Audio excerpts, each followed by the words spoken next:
ඔන්න ඔයාලා මගෙන් ඉල්ලලා තිබුණා මේ මල් හදන විදිහ පොඩි බ්ලොග් එකක් අරගෙන එන්න කියලා. ඉතින් මං ඔයාලට මේ මල හදන විදිහේ බ්ලොග් එකක් කපා ගන්න විදිහ තමයි මං අද ඔයාලට කියලා දෙන්න හදන්නේ.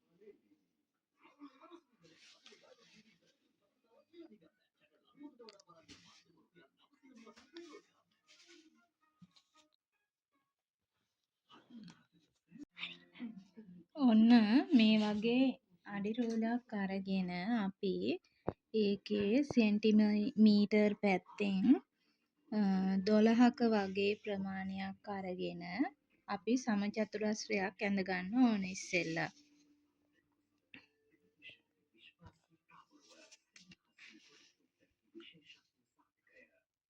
මෙන්න මේ විදිහට සමචතුරස්‍රයක් ඇඳ ගන්න ඕන අපි.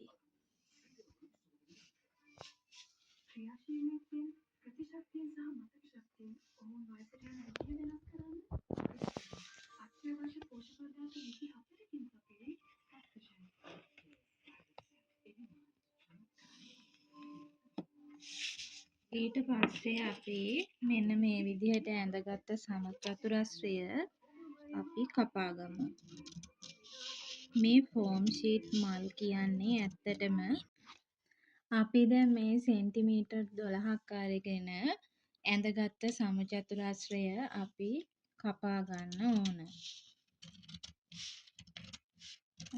ඔයාලට හැම පැත්තක්ම සමාන වෙන විදිහට සමචතුරස්‍රයක් මීට වඩා සෙන්ටිමීටර් 12ට වඩා වැඩි ප්‍රමාණයක වුණත් හැම පැත්තක්ම සමාන විදිහට මෙන්න මේ විදිහට සමචතුරස්‍රයක් ඇඳගෙන අපි හැමෝම දන්න විදිහට මෙන්න මේ වගේ මෙන්න මෙහෙම නවලා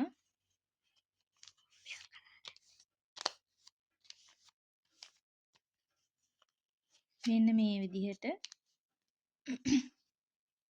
මෙන්න මෙහෙම මේ එන විදිහට නවාගෙන අපි ඕනම කෙනෙක් දන්නවනේ මලක් කපා ගන්න මේ විදිහට නවලා ඒ විදිහට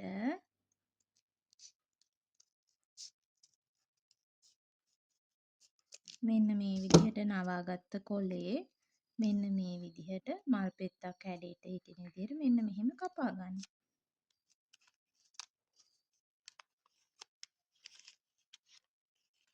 මේක තමයි අපේ බ්ලොග් එක.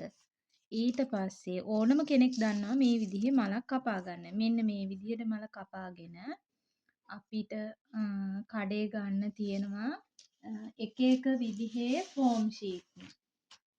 මේ තියෙන මං ගෙනාවේ වගේ ෆෝම් ෂීට් එකක්. මෙන්න මේ වගේ මේ විදිහට අපි බ්ලොග් එක අරගෙන බ්ලොග් එක මෙන්න මේ විදිහට ෆෝම් ෂීට් එකේ තියලා අපි මෙන්න මේ වගේ කටුවකින් තමයි මේ බ්ලොග් එක ඇඳගන්නේ. මෙන්න මේ වගේ කටුවකින්. ඔයාලට මම මේ මල හදන විදිහ සම්පූර්ණම කොටස් විදිහට වීඩියෝ එක ගේන්න තමයි බලාපොරොත්තුව.